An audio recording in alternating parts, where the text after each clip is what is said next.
नकली दोस्त। एक बिल में दो चूहे रहा करते थे, मिक्की और गिनी। वो दोनों बहुत अच्छे दोस्त थे। मिक्की बहुत ही ज्यादा चालाक और बुरा चूहा था। वो हमेशा अपने फायदे के लिए दूसरों को तंग करता और खुद बच के भाग जाया करता था। पर वहीं दूसरी ओर गिनी एक शांत और भोला चूहा था। एक दिन मिक्की बिल में खेल रहा था और गिनी शांति से सो रहा था। उसे बहुत थकावट थी, इसीलिए वो आराम कर रहा था। तभी अचानक मिक्की ने कहा, बहुत भूख लगी है मुझे, चलो कुछ पेट पूजा हो जाए। अरे उठो दोस्त, चलो कुछ खाने के लिए चले। ऐसा कहते हुए मिक्की बिल से बाहर निकल गया। उसे बहुत तेज भूख लगी थी, उससे बर्दाश्त ही नहीं हो रहा था। तभी उसने देखा कि उनके बिल के बाहर ही बिल्ली बैठी हुई थी। अरे नहीं, अगर मैं अभी बाहर गया तो ये बिल्ली मेरा ही शिकार कर लेगी। वापस अंदर चला जाता हूँ। इससे पहले कि बिल्ली मिक्की को देखती, वो तुरंत अंदर वापस चला गया। अरे अब क्या करूं, बहुत भूख लगी है। या तो मैं इस बिल्ली का शिकार बन जाऊं या फिर ओहो क्या करूं, भूख बर्दाश्त ही नहीं हो रही। कोई तो काम करना होगा, कोई चालाकी करनी होगी, नहीं तो कितनी देर इस तरह भूखा रह पाऊंगा मैं। ओहो, और ये गिनी तो सोता ही चला जा रहा है, मेरी आवाज ही नहीं सुनता। इसे कैसे पता होगा कि बिल्ली बाहर है? कुछ करना होगा। मिक्की बाहर जाने के लिए तरकीब सोचता है। उसकी नजर गिनी की ओर गई और उसने मन में एक चाल चली और फिर गिनी के पास जाकर कहा, गिनी उठो, बहुत भूख लग रही है दोस्त, उठ जाओ। चलो पास के खेत में चलकर कुछ खा लेते हैं। मैं जानता हूँ तुम्हें बहुत भूख है, चलो ना, तुम्हारे बिना कहीं जाने का जी ही नहीं करता। हाँ, क्यों नहीं, चलो चले। गिनी बहुत भोला था, उसने मिक्की की बात मान ली। तभी मिक्की ने कहा, तुम बाहर निकलो, मैं अभी आया। गिनी बिल से बाहर निकला। मिक्की ने गिनी को बेवकूफ बनाया और बेचारा गिनी मूर्ख बन गया। बिल्ली ने उसे अपना खाना बना लिया और पेट भरकर वहाँ से चली गई। तभी तुरंत मिक्की वापस चुपके से बिल से बाहर निकला और कहा, अरे वाह, मेरी समझदारी का तो जवाब नहीं। आज तो बाल बाल बचा हूँ, नहीं तो ये बिल्ली मेरा शिकार कर लेती। अरे वो मूर्ख गिनी बिना सोचे समझे अपनी जान गंवा बैठा। हाँ, मूर्ख कहीं का। एक जंगल में एक चील और एक कौवा रहा करते थे। कौवे ने एक ऊंचे पेड़ पर अपना घोंसला बनाया हुआ था और वहीं चील ने उसी पेड़ के ऊपर पहाड़ी पर अपना घोंसला बना रखा था। चील बहुत चालाक और होशियार थी और साथ में ताकतवर भी। कौवा उसे देखकर हमेशा चलता रहता था।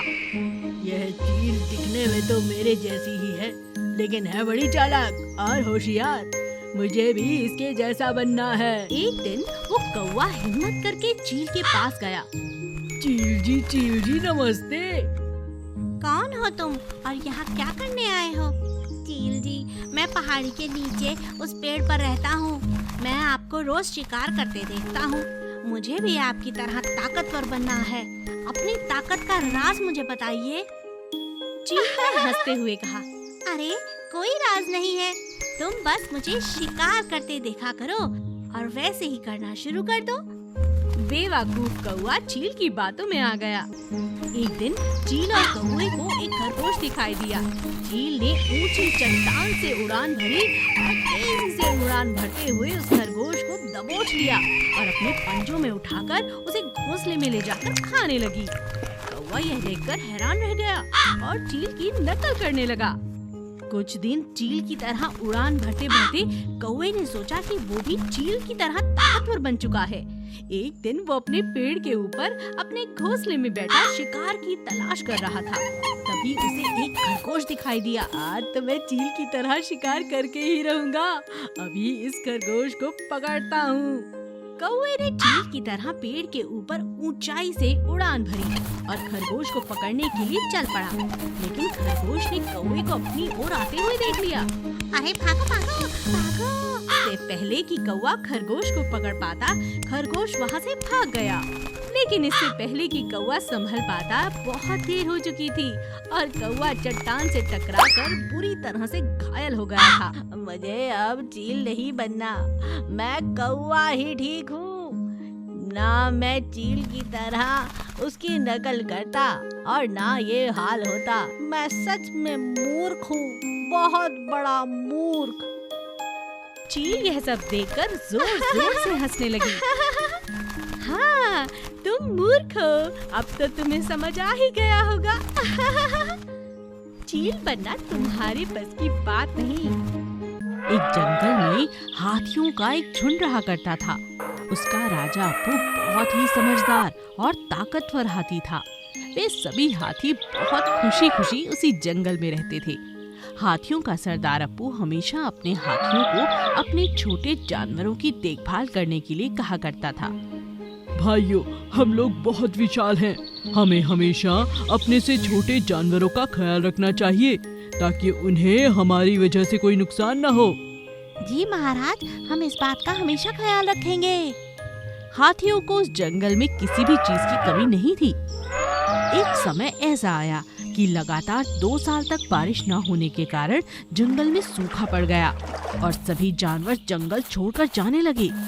हाथी भूख और प्यास से परेशान होकर अपने राजा अप्पू के पास गए। अप्पू महाराज, लगता है अब हमें भी जंगल से कहीं और चले जाना चाहिए, वरना हम सब भी यहाँ तड़प तड़प कर मर जाएंगे। अप्पू हाथी ने अपनी सूंड उठाकर उन सब से कहा, तुम लोगों को परेशान होने की कोई जरूरत नहीं। हम लोग जंगल छोड़कर कहीं नहीं जाएंगे, लेकिन कुछ ही दूरी पर एक बहुत बड़ा तालाब पानी से भरा हुआ है। वहाँ के रास्ते में खाने के लिए काफी फलदार पेड़ भी हैं। हम लोग रोज वहाँ जाकर पानी पीकर और खाना खाकर अपने जंगल लौट आया करेंगे। सभी हाथियों ने उनकी हाँ में हाँ मिलाई और खुशी खुशी उस तालाब की ओर चल पड़े। उस तालाब के रास्ते में बहुत सारे खरगोशों की बस्तियां थी। हाथियों के वहाँ से जाने के कारण खरगोशों की बस्तियों में खलबली मच गई। अरे बचाओ बचाओ, यहाँ क्या है? अरे यहाँ हाथी कहाँ से आ गए?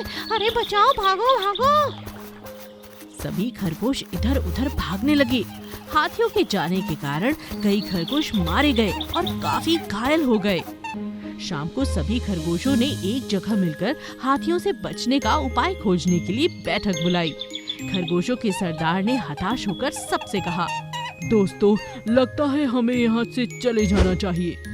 तभी वहाँ बैठे एक समझदार खरगोश ने कहा, सरदार फिक्र ना करें, मैंने इसका उपाय ढूंढ लिया है। मैं अभी हाथियों के सरदार के पास जा रहा हूँ। बेटा, जरा सावधान रहना। प्रणाम महाराज। यहाँ क्यों आए हो मिक्कू? महाराज, मुझे चंद्र देवता ने उनका संदेश आपके पास पहुँचाने के लिए भेजा है। बताओ, क्या बात है? महाराज, चंद्र देवता ने कहा है कि आप जिस तालाब से पानी पीते हैं वो उनका पवित्र तालाब है और वो आपसे बहुत नाराज हैं। मैं कैसे मान लूं? तुम सच कह रहे हो? चलिए महाराज, चंद्र देवता अभी भी वहीं पर है, आप देख लीजिए। मिक्कू खरगोश अप्पू महाराज को अपने साथ ले गया और उसने तालाब में चांद की परछाई दिखाई और हाथी से कहा, वो देखिए महाराज, आप झुककर प्रणाम कीजिए वरना वो नाराज हो जाएंगे। अप्पू हाथी ने मिक्कू की बात मानी और झुककर प्रणाम किया और अपनी गलती की माफी मांगी। इस तरह मिक्कू खरगोश की चतुराई और समझदारी से खरगोशों की बस्ती बच गई। एक समय की बात है, एक जंगल में मिंटू नाम का सियार रहा करता था। वह बहुत शैतान और चालाक था। उसे बाकी जानवरों को तंग करना बहुत पसंद था। सभी जानवर उससे परेशान हो चुके थे। हाथी ने कहा, उफ, ये मिंटू सियार हमें कितना परेशान करता है। इसे अब कौन समझाए कि ऐसा तंग करना अच्छी बात नहीं है, इससे लोगों को तकलीफ होती है। हाँ हाथी भाई, तुम ठीक कहते हो। कल ही सियार ने मेरी पूंछ को पेड़ पर बांध दिया था। हाँ, सियार ने ही कुछ दिन पहले मेरे कान पकड़ मुझे तंग किया। सियार बहुत बुरा है। एक दिन रात के वक्त जब सभी जानवर सो रहे थे, तब सियार के मन में एक तरकीब आई। अब सब सो रहे हैं, इन सभी की नींद खराब कर देता हूँ। क्या करूँ, कुछ मजेदार करना होगा। सियार हाथी की ओर गया, लेकिन अचानक उसे जंगली कुत्तों की आवाज सुनाई देने लगी। अरे नहीं, ये जंगली कुत्ते कहाँ आ गए? भागो भागो, जान बचाकर भागो। सियार तेजी से कुत्ते से बचने के लिए वहां से भागा। भागते भागते वो शहर पहुंच गया। उसे एक झोपड़ी दिखाई दी। अंधेरे के कारण जब वो झोपड़ी में गया तो वहां नीले रंग से भरी हुई एक बाल्टी में डूब गया। कुत्तों ने सियार को ढूंढने की बहुत कोशिश की, लेकिन वो ढूंढ नहीं पाए। अगली सुबह जब सियार बाल्टी से बाहर निकला और वापस पहुंचा जंगल, तो लोगों ने देखा कि वो बिल्कुल नीला हो चुका था और वो लोग सियार को देखकर भाग रहे थे। अरे, ये सभी मुझे देखकर क्यों भाग रहे हैं? मैंने ऐसा क्या कर लिया? हुआ क्या है? आखिर बात क्या है? तभी सियार ने खुद को तालाब में जाकर देखा। अरे, मेरा नीला रंग ये कैसे हो गया? ओह, रात को जिस बाल्टी में मैं छुपा था उसमें पानी था। जरूर वो रंगीन नीले रंग का पानी होगा। सियार ने अपने नीले रंग का होने का खूब फायदा उठाया। जंगल के सभी जानवर उससे डरने लगे। जंगल के राजा शेर ने सियार को अपनी गुफा में बुलाया और पूछा, कौन हो तुम और मेरे इस जंगल में कहां से आए हो?